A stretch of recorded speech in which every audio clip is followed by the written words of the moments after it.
I can't. Is that right? Really? Yeah, that's right. 54. We're on episode 54 of the turn-based Cynics, ladies and gentlemen. It has been a week. Some interesting things have happened. Not gonna say good things. Interesting things. That's the key word here. Interesting. Not good. Interesting. And I might. Some things have happened. We'll get into them. This episode's going to be very interesting. We got a little topic conversation this episode as well. So sit back, relax, and enjoy the show. It's gonna be something special this week. I think it's gonna be fun. Oh, CD, my boy, my man. I've been playing a couple things. I played hours of Baldur's Gate 3 yesterday, which I'm sure you were aware of. I'm sure you know I was doing that yesterday. I'm sure you. Kinda, yeah. Yeah. I had some really tough. Some of these encounters, some of these fights you get yourself into, I have died. I have straight died because I have this really bad habit of treating this game not like D&D, and that's the problem. Is that in D&D you really can't go fucking Macho Man Randy Savage run off on your own and expect to win. You will just get fucking annihilated. Did you walk into fire? No, but I took out a whole group of bandits by blowing up a barrel. That was fucking fantastic. Took them. That's a Larian game for you. Yeah, no, I saw the barrel and I'm like, Barrel has your name on it. Oh, I'm like, oh, you fuckers are gonna regret picking a fight with me. I lit all of them bitches on fire, and most of them just outright died from the explosion. Like, most of them. So that was cool. I found myself getting into certain types of encounters where I'm like, okay, I need to get the high ground on this fucking encounter fucking immediately, because this shit is going badly. Archers on the high ground are a dangerous fucking thing in this game. They will fuck you up 17 different ways this Saturday. And then ask you what the fuck you're gonna do about it. And then proceed to keep fucking your party up while they do it. So that was cool. I got like 3 or 4 hours. Some of these fights, I'm like, God damn. Am I supposed to fight these guys right now? Your party is getting renamed Swiss cheese. Yeah. Okay, so the fights have gone in one of two ways. Either I win, or I just get my asshole blown the fuck out. It's one of the two. There's never a middle ground. It's not like I get it. It's not like I leave the fight and like one dude's living. No, it's like either I straight up get fucking annihilated, or I win. Spoiler alert. Me getting annihilated seems to be a fairly common trend. Don't know why I wasn't prepared for the difficulty I'd have at some points with dealing with certain kinds of encounters. And similar to like D&D, there's been a couple of encounters I didn't like. My brain, like, I'm like, okay, I'm good. The bandits are gone. I get to explore this crypt. And then, like, that voice in the very back of your mind's like, dude, there's gonna be a fucking encounter in here. And I'm like, nah, we're fine. It's fine. There's no encounter in. Oh my god, they're zombies. It's the crypt. Oh, they all have silence. Fuck. God damn it. Oh, God. It was either gonna be zombies or traps and then zombies. Yeah. It was zombies. It was undead. it was undead. Thankfully, my or a trap that summons undead.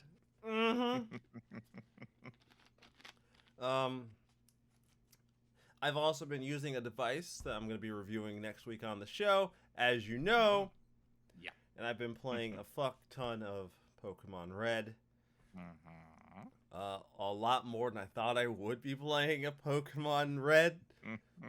But when I went to go save it last night, I already put like 15 hours in. I'm like, oh shit. Oh shit. Where's the time gone? Whoopsie. So, not gonna talk about the device. That's next week. We'll get there, ladies and gentlemen. But I've been devoting some time into my handheld variety kind of things. That's been a pretty nice. But now I'm in this weird spot, man. This weird spot in my life where I have all these different handheld devices. So now if I have to go somewhere for one reason or another, it's the question which one to take. It's like if Batman had choice paralysis every time he left the Batcave because he has too many toys to pick from. I would That's love why he has the belt. So yeah, he can take all of them. He just takes all of them, and there is no choice paralysis. He does not have to deal with that. So that's you big. need a belt like that for the devices. Yeah, but they all fit like niches and things I want to do. So I find myself gravitating a lot more these days, a lot towards like the portability of certain devices. Like, as much as people have told me that the Switch isn't really that portable, given its size, I personally disagree. I don't even think the baseline Switch is that unportable, especially compared to, like, the Steam Deck. But, you know, we're not going to have that conversation. The baseline Switch, mainly the initial revisions, had the problem of the battery life not being that great. Comparatively. Yeah, no, I get But they fixed that, so yeah. Dude, I get like 7 to like 8 hours out of the Switch these days. That's with the OLED version, right? Yeah. Dude, I get really good battery life out of that thing, dude. I can go days without having I can go like just days of just taking it to and from work and doing my own thing without having to charge it. That thing's a fucking monster. So, really hard for me to be like upset with it. Before I end it, I just want to say I am semi-surprised how well Baldur's Gate 3 translates to a controller. I wasn't sure. Like, I had seen some tutorials about people using a controller on PC, but I'm like, okay, that's PC. I want to know how this version is going. And it's really good. It's a really good version of the game.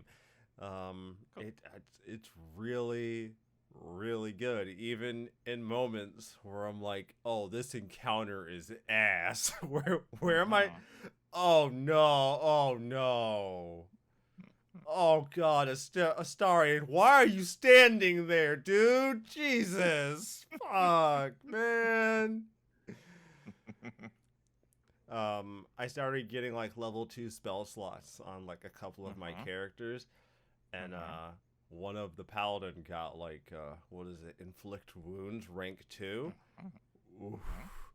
Dude, the damage range on that fucking thing is ridiculous. It's something of like 6 to 46 damage. That's the potential damage range. That's the potential damage range. And I was like 6 to 40. Fucking hell. All right. So I get into a fight and I'm like, okay, this dude has like 50 health. This dude has like over. If you're lucky, thump, done. I'm like, this dude has like less than 40 health. I'm willing to roll that dice. I'm willing to try it. Lord this motherfucker. One spell. Drops. I'm like, oh. Dice rolls suck, don't they? And next time you get a 90% hit chance accuracy, miss. Well, dice rolls suck, don't they? Yeah. There's a rule in the Pokemon community when it comes to move accuracy, especially in the competitive community, and that is that if the hit chance isn't unless the hit chance is 100%, the hit chance is 50. hit chance is 50. So let's right.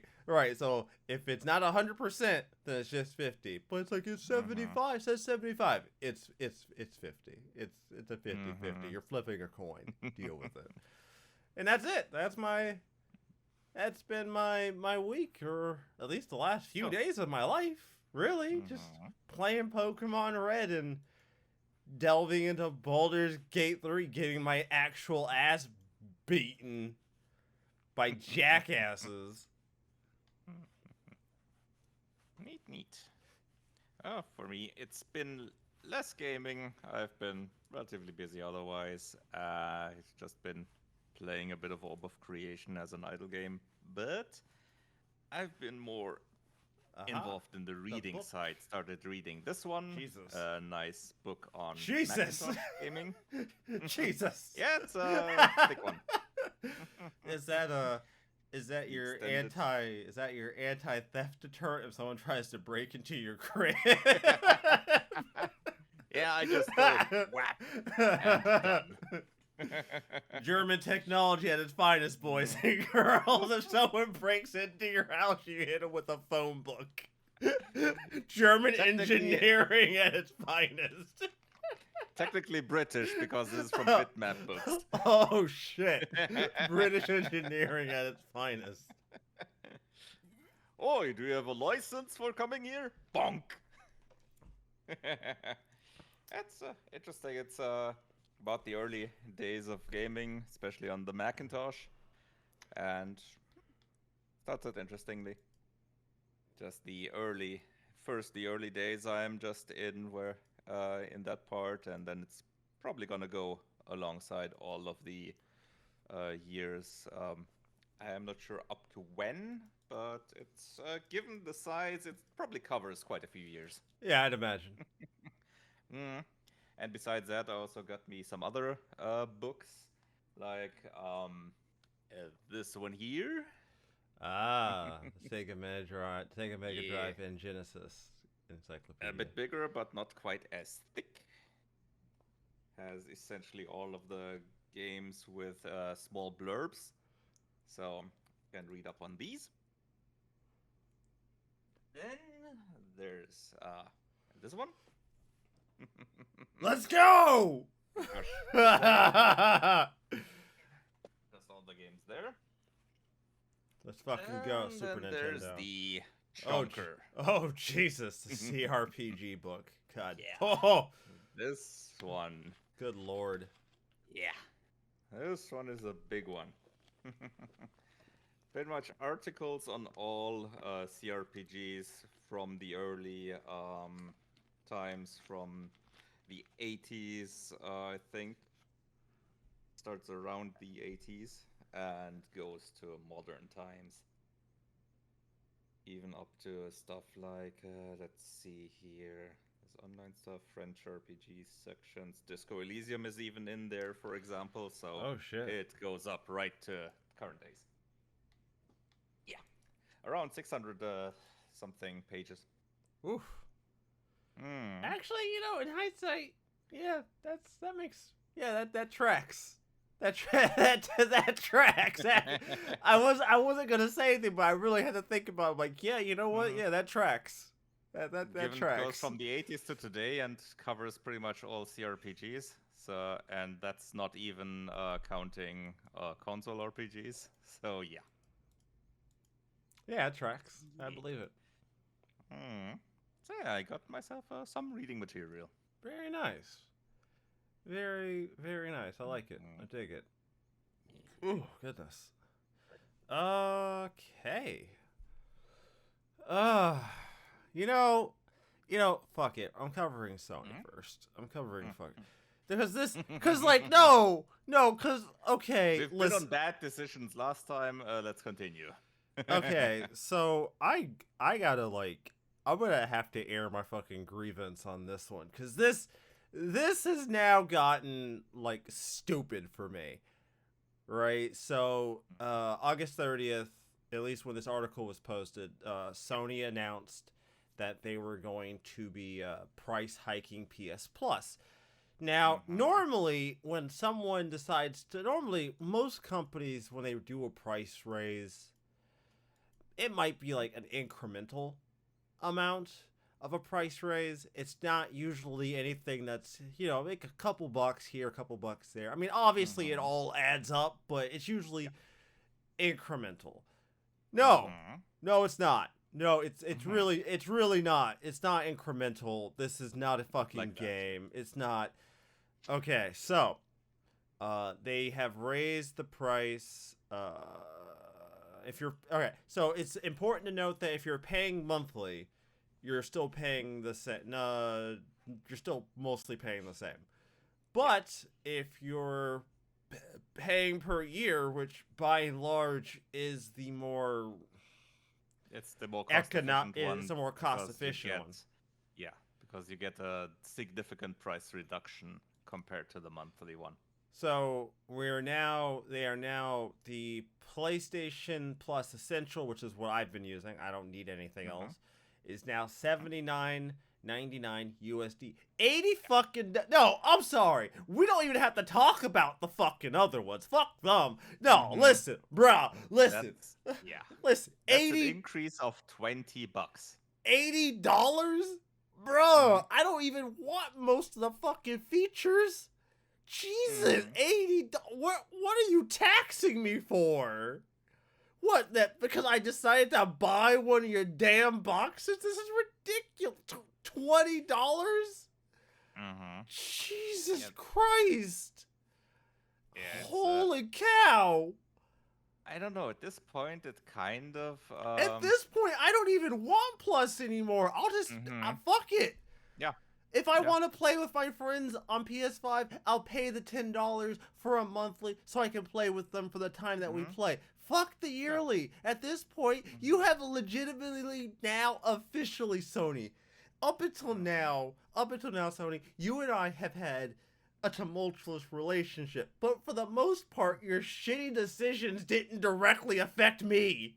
So like there was a disconnect between you being dumb and me being inconvenienced. You have Mm-hmm. officially affected me personally. 80 Yeah. $80. Jesus Christ. Yeah. PlayStation This is Plus Extra. 134.99 per year.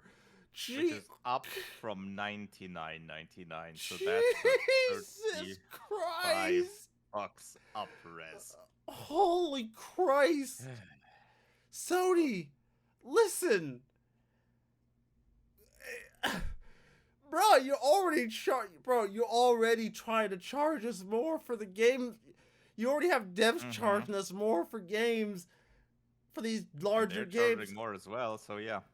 So, like, well, who the fuck are you fleecing right now? Dog, Mm-hmm. this is ridiculous. And then if you want plus premium, 150, just 159.99. Just, Yeah. half a fucking Switch. It's Which fine. is a 40, which is a 40 bucks increase Oh my god. from Okay. 119.99. So Sony, yeah. Sony, Hmm. listen. My year-long sub ends next year around my birthday. Mm-hmm. I am not resubbing. I refuse. I Yeah. I already don't play many, if at all, any multiplayer games. 9 times Mm-hmm. out of 10, if you look at my library, most of them are single player games. I'm a very solo player to begin with. So for the most part, I only really had it for discounts on occasion. At this Yeah, point, and I don't. you know what's also great? Mm. Unlike with Game Pass and the like, you still have to pay full price for the new games from Sony. Oh, of course.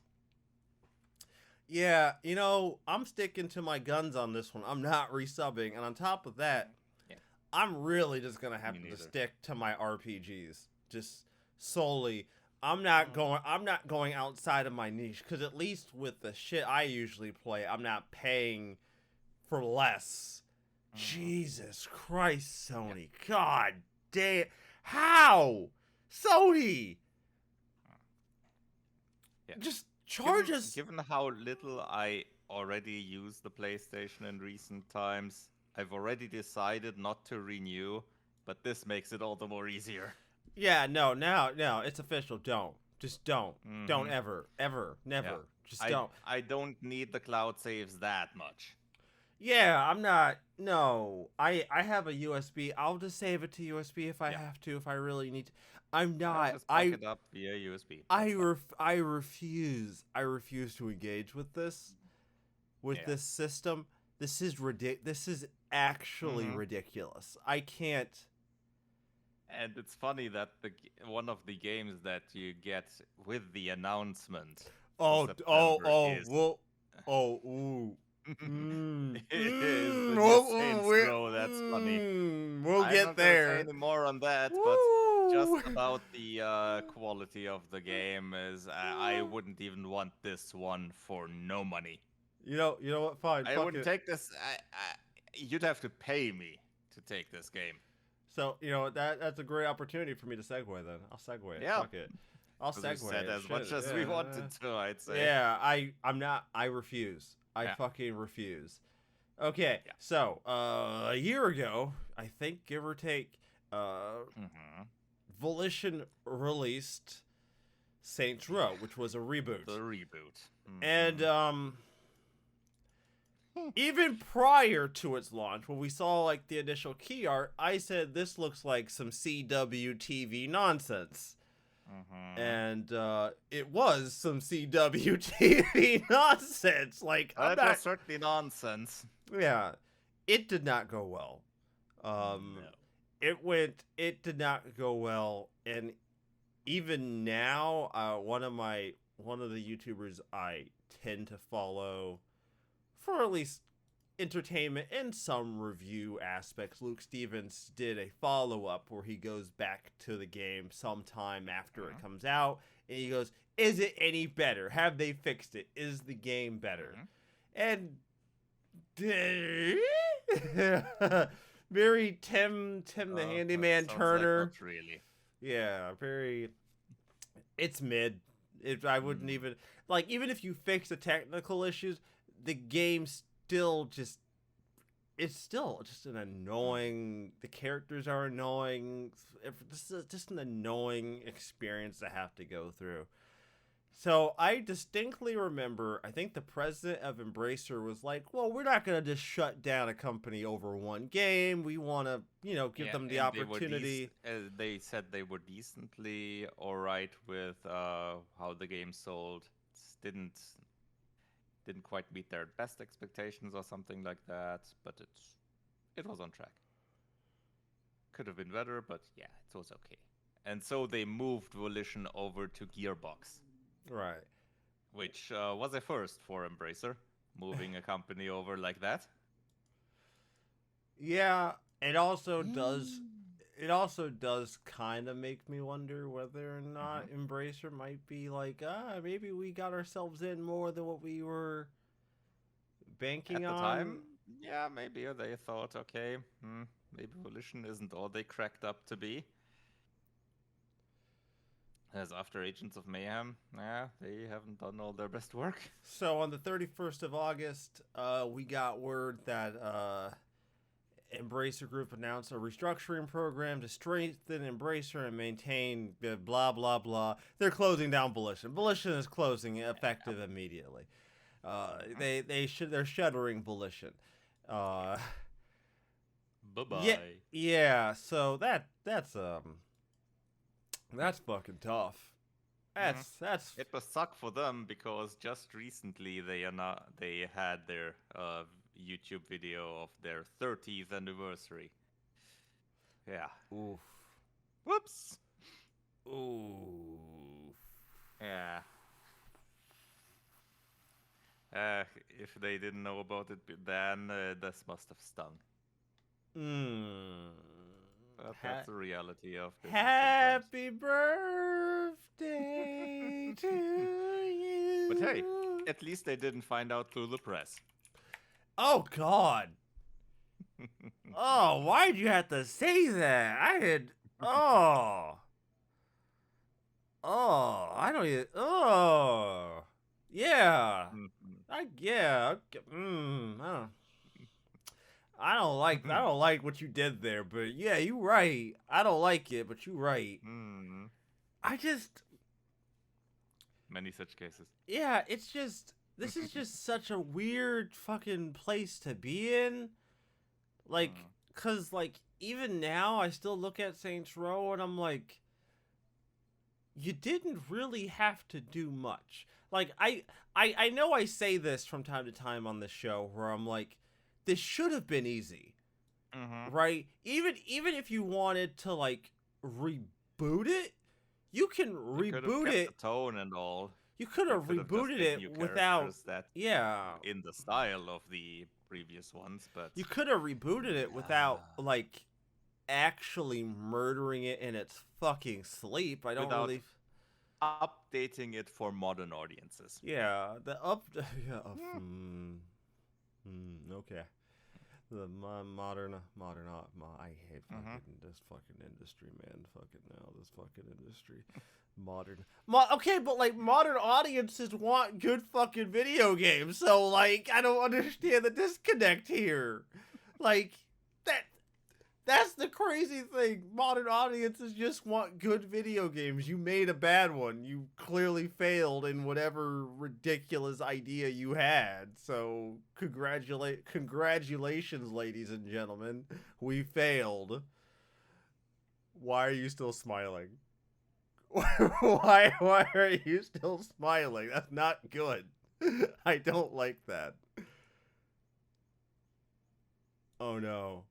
Oh, did the thing freeze? Oh, I think it froze. Oh, that is unfortunate. Did he just get booted?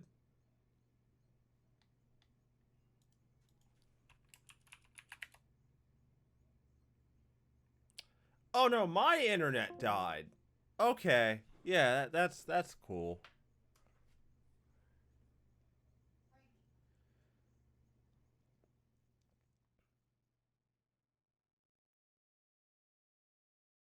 It's all Mm-hmm. it's all gravy. It's all gravy. We're back. Mm-hmm. We're back. We're All right. back in the flesh. The show is back. God, now I've Yeah. how do you fuck up so I think the question we have to ask ourselves now is CD is Mm-hmm. how do you reimagine something worse than the original? Yeah. That's, yeah. You're Ask Volition. yeah. They did it. How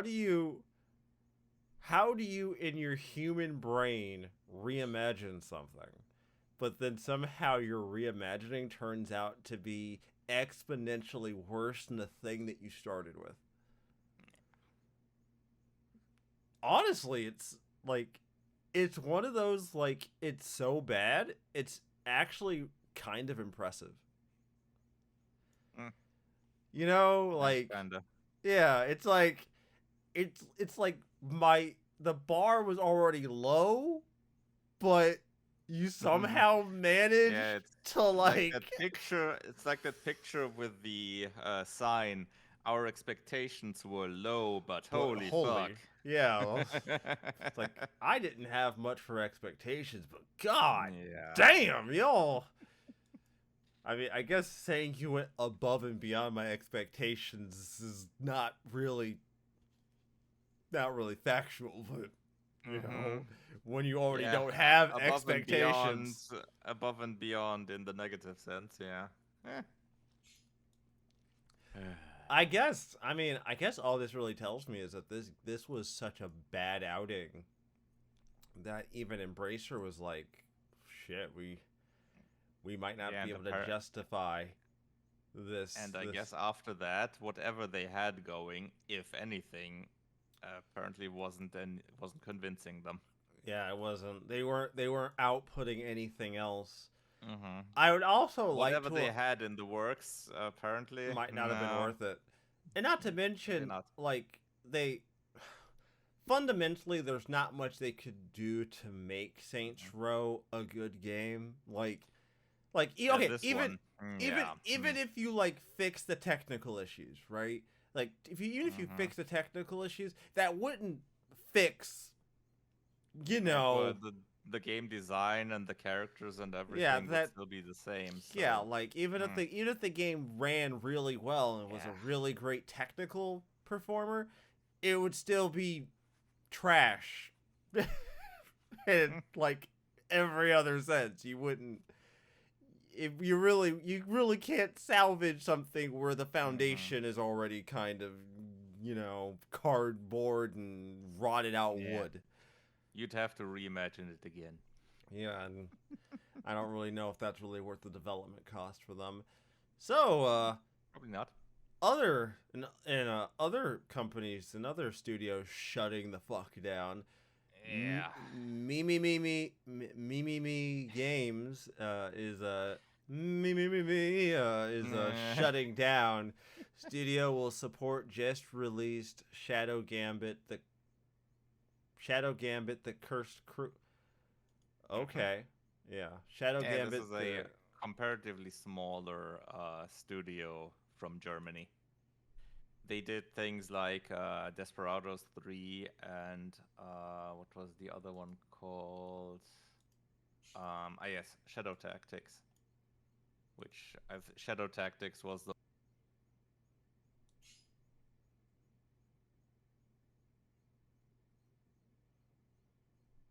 done that much. And in terms of financing, it was always a bit of a problem because they had to rely on funding from the state. Like we have a sort of a funding support for games development, and they had to, and they relied on that a few times, or at least, no, I think it was only for this one, but the previous ones they had publishing contracts, and with this one they went to state funding because they wanted to publish it independently and make it independently, so they keep their IP and all that stuff. But their previous outings were already in a relative niche in comparison. They didn't make that much money out of them, and over time that this just turned into a spiral downwards. you're just losing money. You're just losing. Well, they didn't lose money, but they didn't make much. They didn't Yeah. uh, they didn't make enough to have a comfortable development cycle, to say Mm. it like that. Each of the previous games, especially in the end, were pretty stressful for them. So Yikes. Okay, but yeah, were the games like good? yep, they were good, Huh. but they just had a relatively small audience. Oh, okay. Oh, It's okay. turn-based tactics stuff, but that area is obviously relatively high in competition currently. So they didn't reach that a really big audience there with their games, or not enough at least, not big enough. So they always obviously went from game to game to keep the studio going. But after this one, they decided to essentially cut the stress because they just didn't see this as a healthy development cycle. So they said, yeah, our target audience isn't big enough for us to support this more, well, without crunch and more comfortably. So we're gonna close down the studio. That's tough. Yeah. That's ooh. When you make a good product and you still hmm can't win, ooh, Yeah. that's heartbreaking, man. I don't know. I Mm. don't know if I'd really. That's demoralizing as fuck. I don't know. That's Yeah. ooh.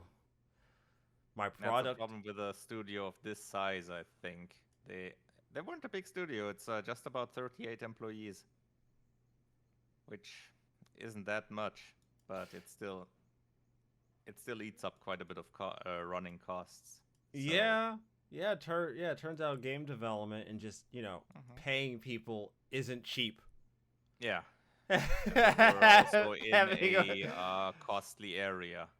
Oh, that They does, were yeah. situated in a costly area. Pretty much one of the, if not the most costly city in Germany. Ooh. Yeah, Mm, that's not gonna help you either. Yeah, mm-mm. that all plays into it, man. They were probably just skating by, so Mm-hmm. Yeah, pretty much. And even the 2 million that they got as state funding, yeah, that probably wasn't that much overall. Maybe 20 to 30% of their budget for development. But Jesus. Okay. Yeah. mm, Yeah, I but mean, with that that size, you have to, I think, account for around 100,000 per month. yeah, you were only gonna get so long out of that then. Yeah, you weren't gonna Mm, get that long out of it anyways. So yeah, that's unfortunate. That's hella unfortunate, man. definitely. All right. Give me one moment. Mm-hmm. I have to fix something. Yeah, One right. moment. Mm-hmm. Uh, okay. Not sure what the hell's going on. Oh, I might have to do another reboot real quick. oh, okay. So hopefully. Right on my end, at least. Yeah, so we'll get the show back on the road Yeah. and hope nothing else derails the fuck out of me today. It's fine. It's fine. The record button always gets pressed. I always press the Mm. record. I would never not press the record button. That would be ridiculous. Why would I not do that? Why would one ever forget that? Yeah, why would I ever make that mistake and not press that button? That's ridiculous. I would never not press the record button on this show, ladies and gentlemen. Why would you ever make such a bold assumption as to think I'd fuck that up now? Only a two-man show, one of us bound to fuck up eventually. It just turns out to be me, so heaven help me. Oh goodness. So I had a topic planned this Yeah. episode. I had a topic planned last episode, but then the Mm. PlayStation Portal happened, and I did not let that shit go. Yeah, and lots of words were had on that. The portal made the Mhm. mistake of existing, The and portable. yeah, the portal made a mistake of existing, and I was just like, and I took Mhm. that personally. That was a personal affront unto me. This week's topic is one that I forget. I think it was something I had asked a different Discord, and it just kind of like rung with me because I'm like, ah. Except that Discord, I asked the opposite of the question. This one, I'm asking the more positive side of the question because while we are cynics, we still do mostly like video games. I feel like There are still games we like, yes. yeah, I don't want I do feel like sometimes there might be the occasional individual who might listen to the show and go, they hate video games. No, I don't. We're I mostly don't. cynical about the development and the publishing Yeah, side.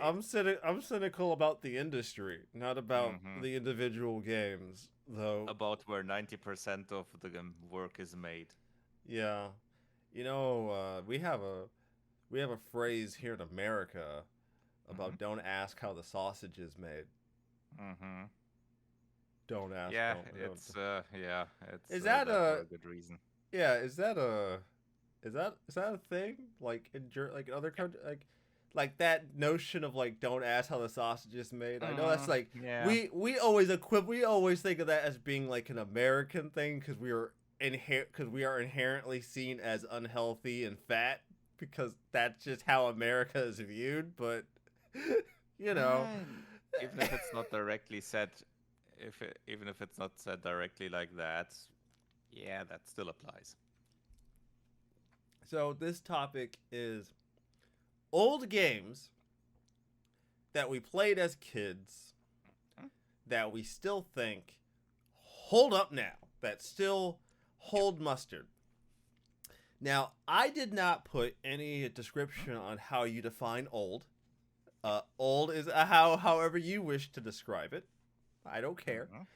So By my now, that can mean there's a pretty relatively wide large, span. yeah, there's a pretty, bro, I'm pushing 40 soon. There's a pretty decent gap of what I could consider to be fucking old. And Mm-hmm. I'm gonna pick the first one is one I've Mm-hmm. been playing. I talked about at the start of the show. That's Pokemon Red. You know, I hadn't really played like the original Gen 1, like the original Gen 1 games. I've played like the Gen 1 remakes from like Game Boy Mm-hmm. Advance, but those are like Gen 1 with a bunch of Gen 3 shit thrown into it. This is the original. This is Gen 1. This is the game I got back when I was in like the 5th fucking grade for my birthday.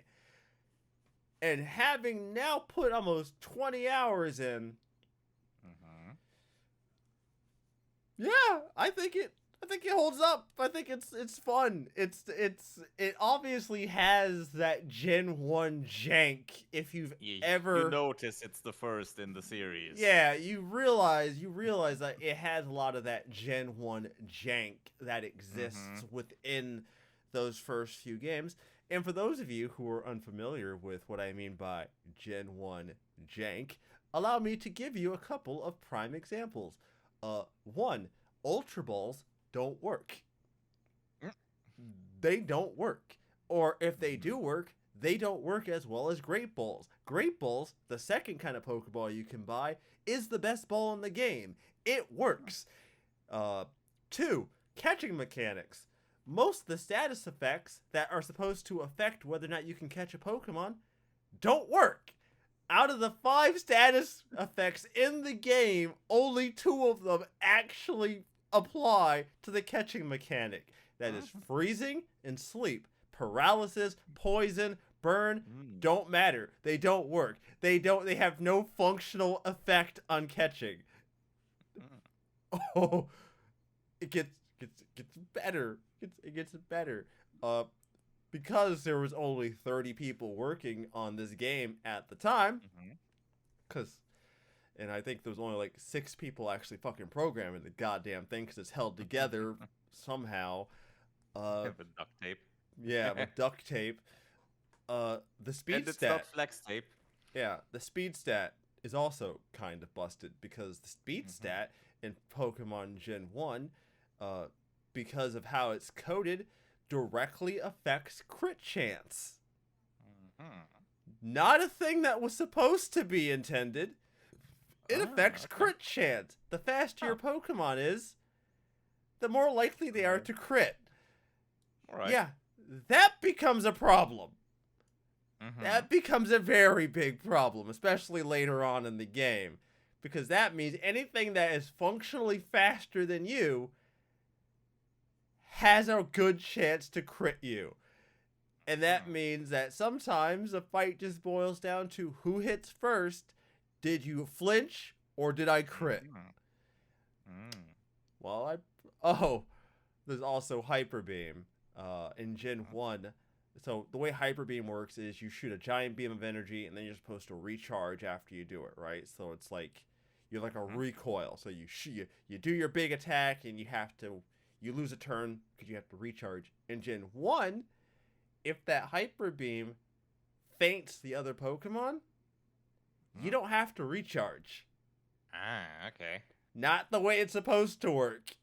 Just the way it does work in Gen Yeah, 1. probably because they didn't account for the switching. Uh-huh. Yeah, so yeah, Gen 1 is a busted fucking video game. But goddamn, man, it's fun. Mhm. It's a fun game. I've really enjoyed it. You know, I wouldn't put almost 20 hours into this shit if I wasn't at least having fun. And going back and playing a game just for the simpler times, it's Mhm. it's primo. It's really good. So that's my first pick. Your turn. Yeah. Let's see. Mhm. I do have one on here that's rather likely on your list as well, so I'm gonna skip that for now. It And might I'm not gonna. be. You'll be surprised. It might not. Yeah, but there's a likelihood, let's say. But I'm gonna start with another one, which is not so much one specific game, but a category. Okay. The LucasArts adventures. Okay. Yeah. They probably hold up better than the Sierra games. That's for sure. Because you can see that nowadays because several of them have gotten remastered, and pretty much the only thing that was changed was slight up-res in graphics, or rather depending on the title, it's just a bit of a filter over it, so it looks smoother nowadays, less pixely. But in terms of point-and-click adventures, not that much. For one, not that much has changed in the overall design of point-and-click adventures. And also, they're still fun games. Like Monkey Island, Day of the Tentacle, Full Throttle. All of them just as fun as they were back then. They hold up very nicely. They hold up. I was about to say the LucasArts point and click games. Like I said, compared to their Sierra counterparts. Yeah. I don't have enough experience with the Sierra ones, so I can't judge them that much, but oh, I can. I can. I absolutely can. But there are some things that wouldn't fly as much nowadays, like the whole dead man walking thing that often happens, or just the whole the high amounts of possible deaths, which might not fly with current gamers, but yeah. I still stand by one of the King's Quest. You get a pie. Like I told this story, you get a fucking pie, and you're expected not to touch this fucking pie. And at one point during the game, your character exclaims how fucking hungry he is. Don't touch the fucking pie. At one point, you get to the top of a snowy mountain and run into a fucking bear. Now you touch the pie. What? Perfect sense. That's adventure logic. Yeah, 500% adventure logic. With an additional misdirect. God damn. What kills me is like, it's so unintuitive because the fact that your character actively says, "I'm hungry." That's a straight misdirect. That just essentially forces you into a dead end. Yeah, it's like, oh, my character's hungry. Oh, I'll eat this pie. Get to the bear. You get Wampa slapped. It does not end well for you. Yeah. All right. Yeah, I agree. I agree. Okay, this next one is... I picked one game, but I'm going to have to preface this and probably throw the entirety of the games, barring the last two that have been made for this series. Okay. Kind of. Kind of. I'll get to it. So I went back and started replaying an older Zelda, like one of the 2D Zelda games, right? By and large, I've never really attached myself to Zelda very much as far as like just mechanically, because Ocarina of Time had this issue, and that's like the first one I ever really played, had this issue where like once you got past the child section of the game, I never felt like the game was giving me really good direction, right? Because like, I'm not saying you have to handhold me here, but like, give me something. I always felt really lost. The general direction of, okay, you could look over there, or maybe there. The game. I never felt like Ocarina of Time specifically did a very good job with this, where it's like you get past the child section, which is, as many people say, the tutorial, and then suddenly the game is like, all right, have You're fun. on your own. And then I'm like, I have no idea what you expect from me, game. All right, well, this was fun. I'm gonna play something else. So I went and I started playing Link's Awakening DX. This was one I never really had a chance to. The ones I had the most experience with are Oracle of Seasons, Oracle of Ages. Those were the ones I got really into, but I never tried this one. This one, this game is fucking weird. Link's Awakening is a weird game. Like, it's a good game. Don't get me wrong. I've really enjoyed my time so far, and I haven't been able to put as much time because, as you know, Pokemon Red kind of absorbed my fucking soul. But just a little. Link's Awakening is a weird game. But then I remembered something from the end of Oracle of Ages, Oracle of Seasons. I remembered something. So those two games have a mechanic where if you beat one, you can put in a code in the other one, and it technically it assume by doing that You've carried over some stuff. You carried over some stuff, and it also references your adventures from the other game. So when you go from one to the other, they will reference the fact that you did some amazing shit in the last game. But there's something at the very end that I remembered about why I think this game is so fucking weird. So at the end of both of those games, once you link them together and play them both, the last scene is Link building a raft or a boat. He's building a boat, and he sails off. He's building a boat, and the last thing you see him sailing off. And wouldn't you know it, Link's Awakening, we find out what happens with that little boat excursion. Is that officially the timeline? I don't know if that's the official timeline, but it would fit. It would fit, given that you crash on the island with the boat. Yeah. Yeah, Link's Awakening is a weird game. But I think it's also kind of demonstrated just how much I prefer the 2D Zeldas over the 3D Zeldas. I don't really like, okay, I'm gonna sound Breath of the Wild is fun, but it's not fun in like a Zelda way for me. It's fun. It's very different. It's a very different type of Zelda. It's fun in a how many ways can I fuck people up? And what kind of ridiculous nonsense can I get myself into? In the same way that Tears of the Kingdom is fun because you can commit Korok hate crimes and it's perfectly acceptable. So yeah, 2D Zelda, especially the ones on the Game Boy, hold up exceedingly well. Way better than I thought they would. Didn't think they'd hold up. The Past is supposed to hold up very well as well. I own it. I just haven't had a chance to sit down and play it. But that's what I've heard. I heard Link to the Past is also supposedly very well designed in terms of how it teaches you the game.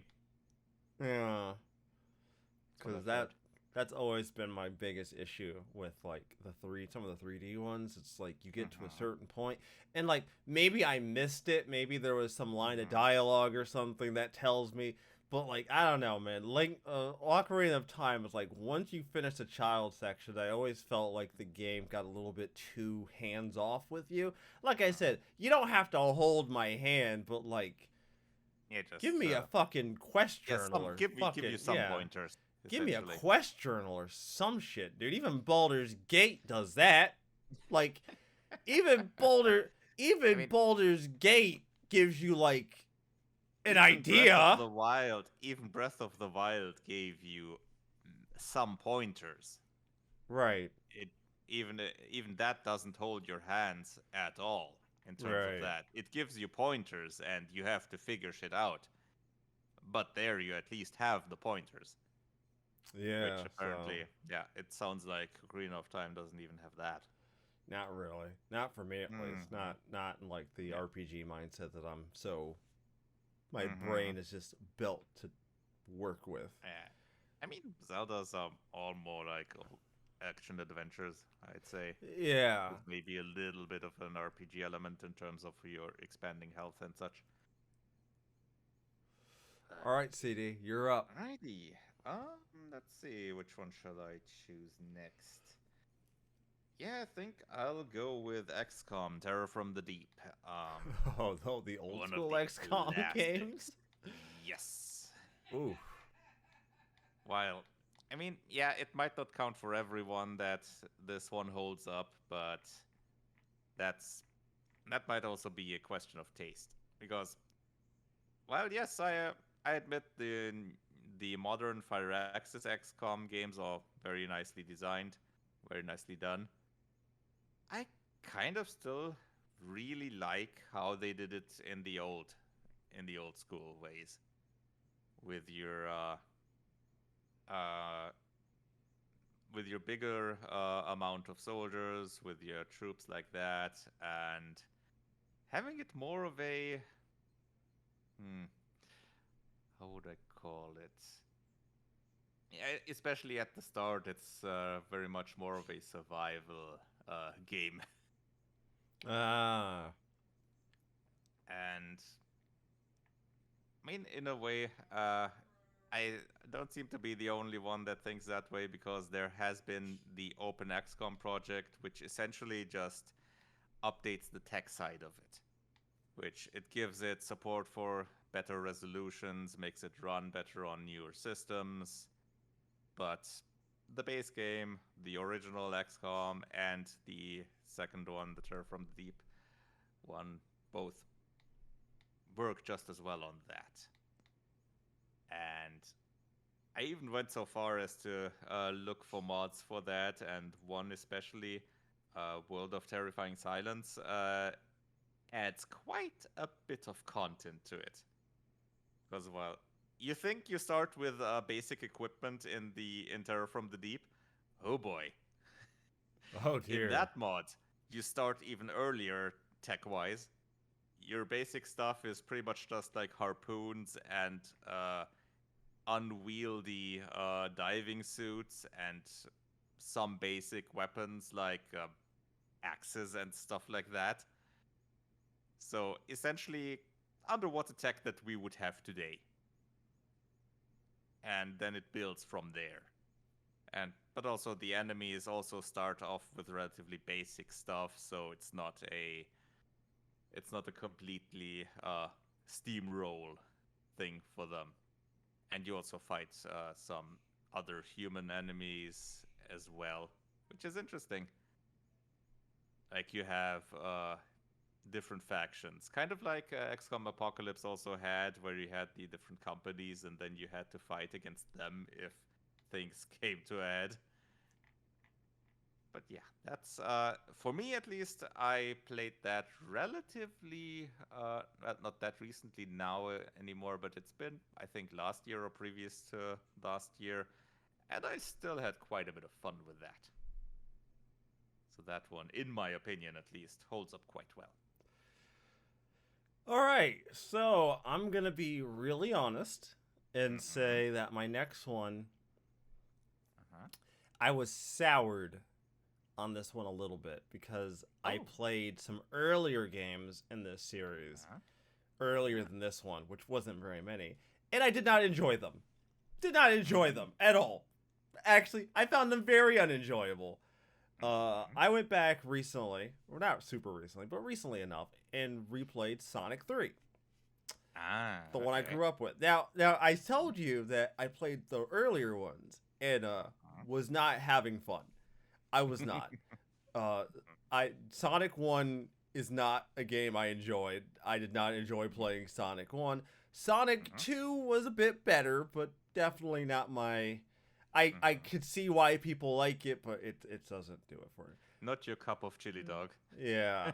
I got the Sonic 3 cuz that's Uh-huh. the one I kind of like grew up with. I haven't played it in a really long time though. Like Uh-huh. so I managed to like play Sonic 3 and Knuckles. So, you know, Uh-huh. those two combined. Because as a kid, I didn't know those two things were connected. I didn't know you'd Ah, get okay. the. I didn't Mm-hmm. know that those two connected to each other was going Mm-hmm. to give me the full experience. I didn't know that. Mm-hmm. I just thought the Sonic and Knuckles thing was just a gimmick or something. Okay. I didn't know, but I knew now, so I went and played Sonic 3 and Knuckles, Yeah, the and combo pack. Mm-hmm. it's really good. It's a lot of fun. It holds up. Nice. It holds up way more than I think Sonic 1 and 2 ever did. And I Yeah. know that's heretical. Believe me. I I mean, know nah, I wouldn't say so. I'd say that's to be expected, given that Sonic 1 is pretty much the one that started it all, and obviously it's gonna have its teething issues. yeah, I think And a lot of it 2, well, was just building on that, and the problem was also the two-player stuff, yeah, which Sonic they tried, but I think especially if you played two-player split screen, oh god. that didn't work well. No. And if you make it two players on one screen, Tails is not that great of an addition there. So There's like that's one just moment. things. Yeah. There's like one moment in Sonic 3 where I think Mm-hmm. I needed Tails, and that's because if I didn't land a jump, I would be in a position where I couldn't get on top of a ledge to leave. So Oh, okay. Tails would fly. I had my brother use Tails and fly me up because I just could Oh, not. I couldn't get myself okay. out of that situation. Mm. But that's one of the few times I ever felt like Tails generally was like even remotely necessary. Mm-hmm. But I don't know. I think that was mostly because I was a stupid kid and just wasn't good at video games.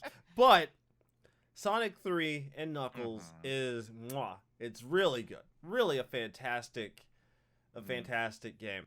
And which is crazy because I've never really held that much attachment to Sonic.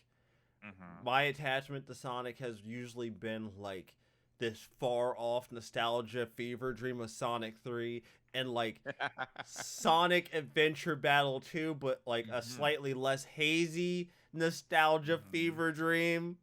Yeah. No, like I haven't really picked up a Sonic game, like a recent Sonic game ever. Like just they yeah. No, I take that Yeah. back. I did play Generations. Generations was Mm-hmm. one I did commit to picking up Mm-hmm. and playing. And barring a couple of moments where I was like, yeah, I'm not digging this.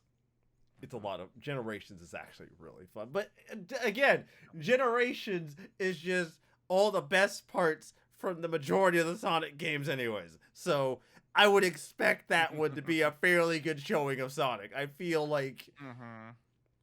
I It's feel kind like of a best Sonic best of. yeah, I feel like if Mm. you're doing an anniversary collection, an Yeah. anniversary game like that, it should be the best showing of all the games in the franchise. It should be Mm-hmm. bare Yeah. minimum. So, True. Sonic 3 holds up, which coming from a guy like me who does not have all the love in the world Mm-hmm. for Sega, I That's like something. So. yeah. Yeah, I think that's gotta say something because I've never hid the fact that Sega Genesis was not on my list of consoles I really enjoyed. So, Yeah. gotta throw that out there. Take it how you like. Hmm. Cool. Alrighty. All right, CD bases Ah, are loaded. next one, I think I'll pick Veil of Darkness, which is a isometric horror-themed action adventure Huh. on from the DOS earlier DOS times, which I really liked back in the day already. It's essentially the protagonist crash lands with his plane in a village that's in a secluded valley where they completely cut off from the rest of the world essentially.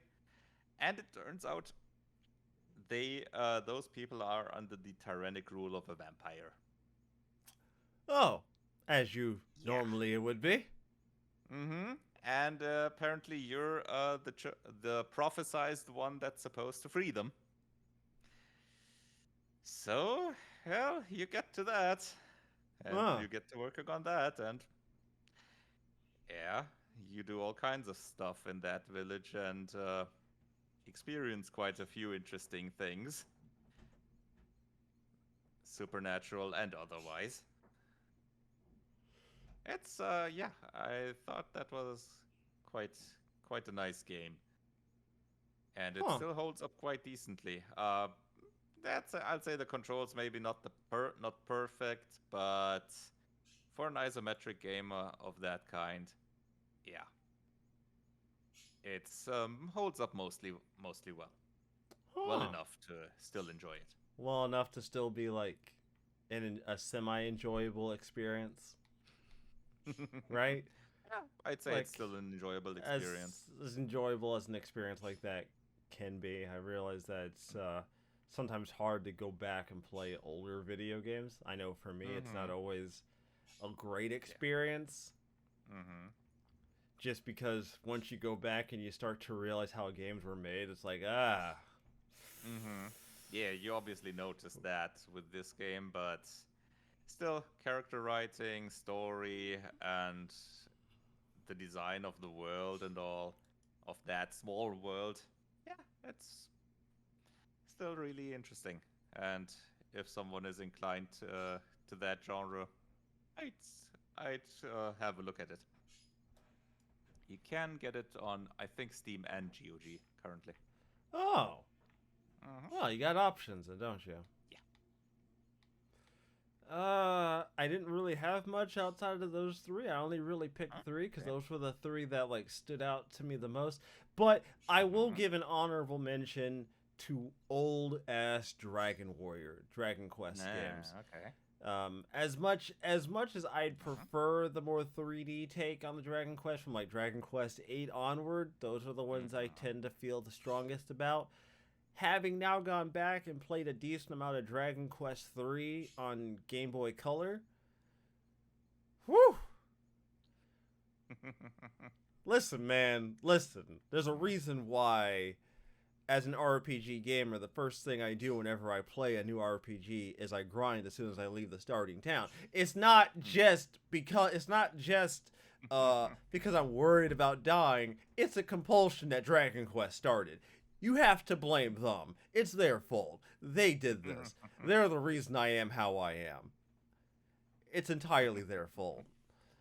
But yeah, they're really a lot of fun. I think it's mostly Dragon Quest 3 for Game Boy Color that does it, because I think if I played like Dragon Quest 1 and 2 on Game Boy Color, I probably wouldn't feel as strongly Mm-hmm. As they're as more with basic in yeah. comparison. But Dragon Quest 3, it's like peak performance as far as old Dragon Quest goes. And also, Mm-hmm. I blame Akira Toriyama for this, partly. Mm-hmm. So you remember when they announced the hero for Smash Brothers? So the artwork for Dragon Quest 3, at least on the box for the Game Boy Color, the Mm-hmm. character looks like he's like a teenager, like he looks Mm-hmm. like a relatively adult individual. Turns out that's Okay. not the case. Uh, Ah. the actual artwork that was not on the Game Boy Color box for America, Ah. he's a kid. Okay. He's a dead ass kid, Okay. which is what confused me so much when they Mm-hmm. introduced the hero for Smash Brothers, and I see a fucking Ah. kid. It's a fucking Mm-hmm. child, and I'm like, oh, this Ah. So they recontextualizes so they really everything. changed the box art from the Japanese version to the American one in that regard. Yeah, he looks like a fucking he looks like a fucking adult, Okay. like Interesting. like a teenager. Whereas I see him in the Interesting. trailer and he's a fucking kid. I look up the Mm-hmm. Japanese stuff, like the Japanese box arts and stuff. It's a fucking kid. And I'm like, Mm-hmm. canonically, he's a child. And I'm like, Ah, I see. canonically, Dragon Quest 3 is like way more fucked up. With that Well, context, yeah, exponentially more fucked up.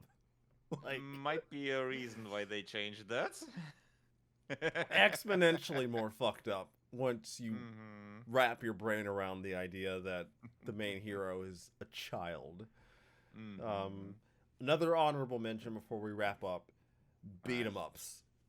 Ah, okay. Beat 'em ups.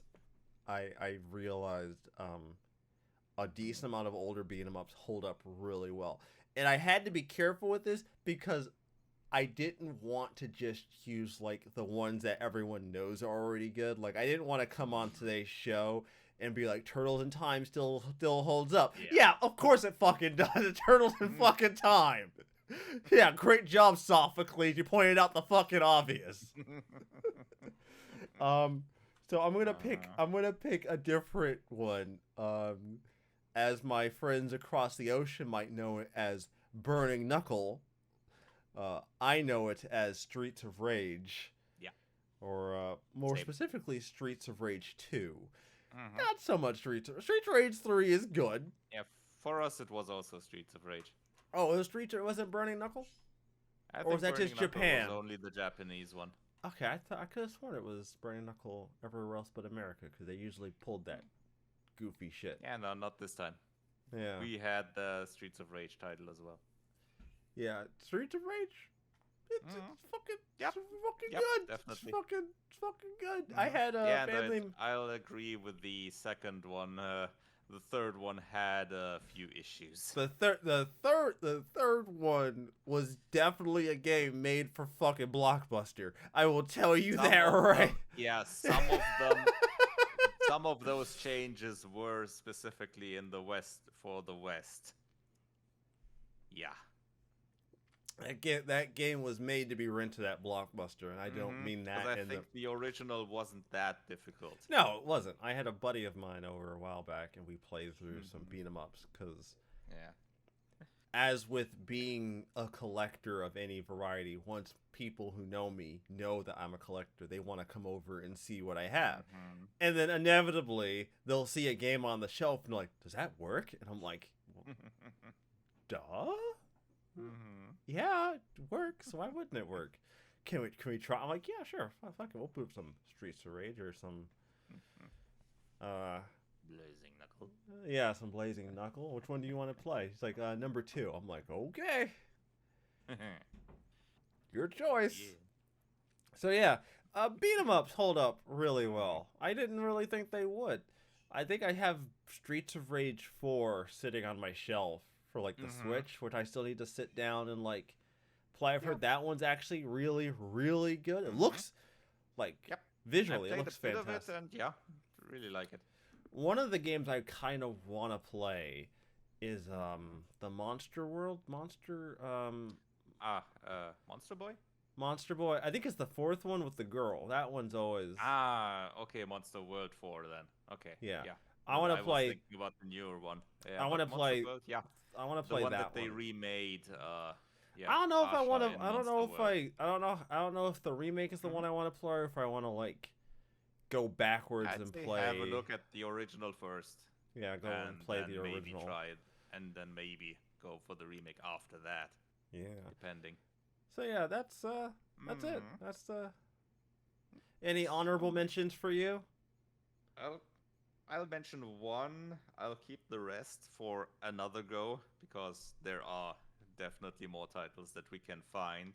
But the one that is a pretty obvious one that and you might have had on your list, but yeah, you didn't. Chrono Trigger. Yeah, but like, bruh. Pretty obvious one, I know, but still. It's that's why I put it last, because that's more of an honorable mention, because it's an obvious one. Yeah, Chrono Trigger, of course it holds up. But it definitely holds up. It holds up.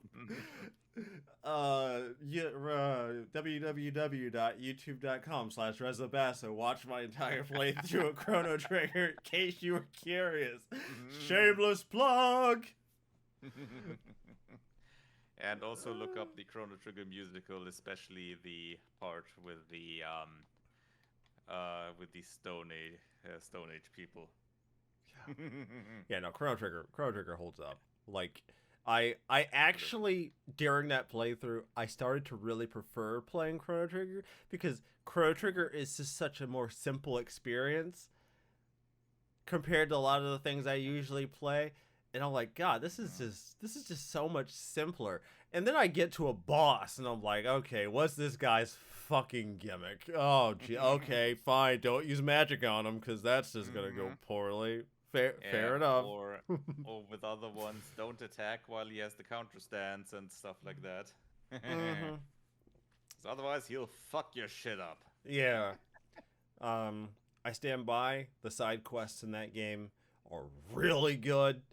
And by the time I finished, you kind of feel closure with almost all the characters as far as like their individual like storylines. Like Frogs has especially if you follow the side quests. Yeah, the side quests kind of like close out a lot of those like weird quirky parts about their story. One of my favorite aspects of Chrono Trigger, it's a tiny one. So you okay, so you go to the monster village in the present time, and there's a statue of Magus there in the courtyard. And I'm like, huh, okay. So that's the guy I'm going to be going after.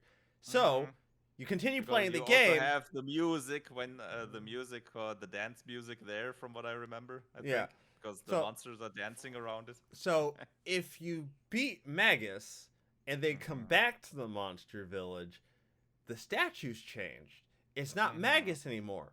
It's his cohort, Ozzy. His statue's now sitting there.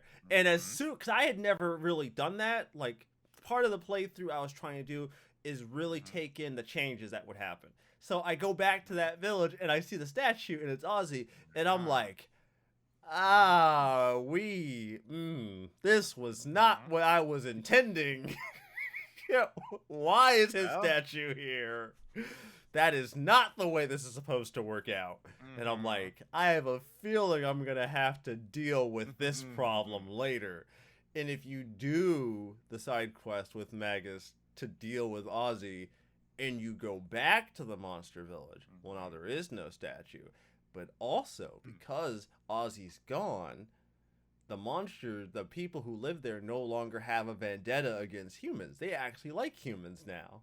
Whoopsie. So I was like, oh, that's how this plays out. Because I did it, and I'm like, if Ozzy's gone now, what the fuck statue's there now? I hope there's no other statues, because every time these motherfuckers worship somebody. That would be a thing, yeah. Like you go there, there's another one. Oh, how do I find that one? Go back here. Oh, like, that one now? Okay, back. Oh, it's like, God damn it. Every time I kill someone, they worship somebody else. God damn it. And you go back, forth, hear the yakety sax music, the video theme. It just keeps happening. So that was one of my favorites, just because of like the foreshadowing. Once you beat Magus and you go back and you see Ozzy's statue, and my brain instantly went, I did not think, because like even then I was like, why is his statue here? And then I really thought about it, and I'm like, oh no, nobody knows what happens to Magus, do they? Because we all fell through that stupid time warp bullshit. I'm like, oh, that's really unusual then. That means we got into his castle, fought him, and then just vanished? So, like, Ozzy goes up there to see what happened to Magus, and there's just nobody there? Yeah, because when you fight against him, he just disappears off. He just flees, and it's like, whoops, that's unfortunate. So yeah, that's one of the there's so much about Chrono Trigger I already love, and having now done the whole playthrough of it 100%, oh god, it's so good.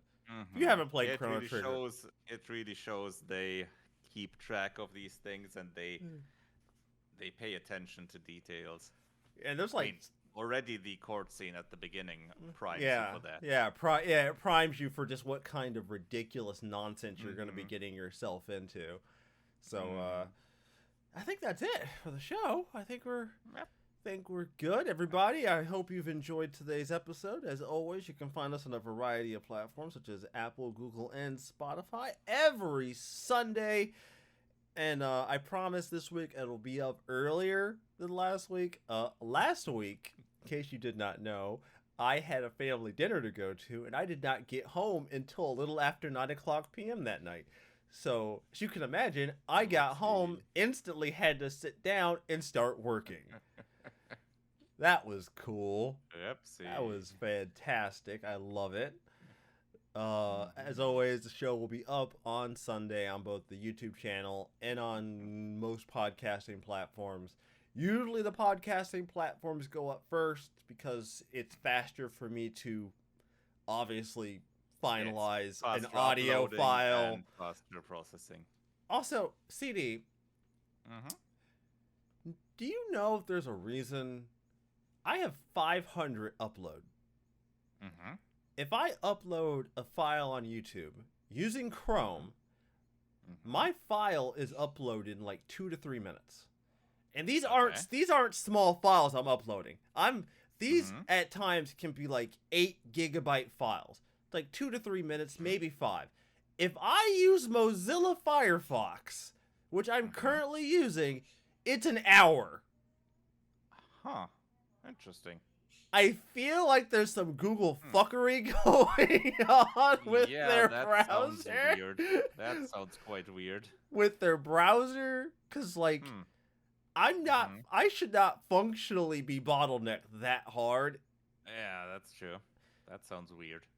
Yeah, because I switched over to Firefox for now. I was having some issues with Chrome, and Firefox is functionally the same. You could try how it works with Edge, because that's also Chromium based, which is essentially the Chrome core. So just try that out and see if that's also slow or if that's fast, because there might be something in the core of the browser, the Chromium core, that's responsible for that. Maybe. Yeah, because I'm pushing like... Because Firefox is built separately. Because like, I upload via Google, like Google Chrome. My upload's done in like 5 minutes, right? That's interesting. And then I upload with Mozilla the video file for last week's show. Dude, that shit was an hour. And I mean, your upload speed can support the fast one, so... Yeah, like I said, I'm not being held back by much. Like 500 up, 500 down. I don't have a lot of overall bottlenecks here in my. Yeah, so in theory, even with Firefox, it should be possible to upload it right quick. Yeah, so that was an interesting thing I've been trying to understand, because I was like, oh, an hour. That's not much. Yeah, that's. Or I'm just spoiled. It's one of the two. I'm just spoiled. I'm American. I'm a millennial. You know, being spoiled. If you have the direct comparison between different browsers, that's something up. Yeah, I have a direct comparison. I might still be spoiled, but I have evidence. So, just gonna leave that for later. Anyways, everybody, I hope you've enjoyed the show. This was a bit of an interesting week. Wasn't expecting so much for closures. Also wasn't expecting to have to put my foot down and not renew my PS sub anymore. But I'm not paying that. I'm not. I refuse. I just will not. I would much rather just go without and back my saves up to a fucking USB stick than pay them $80 a year for the most basic package. Absolutely not. Fucking uncalled for. Anyways, everybody, hope you have a fantastic week, and we will see you all next time. See ya. Oh boy.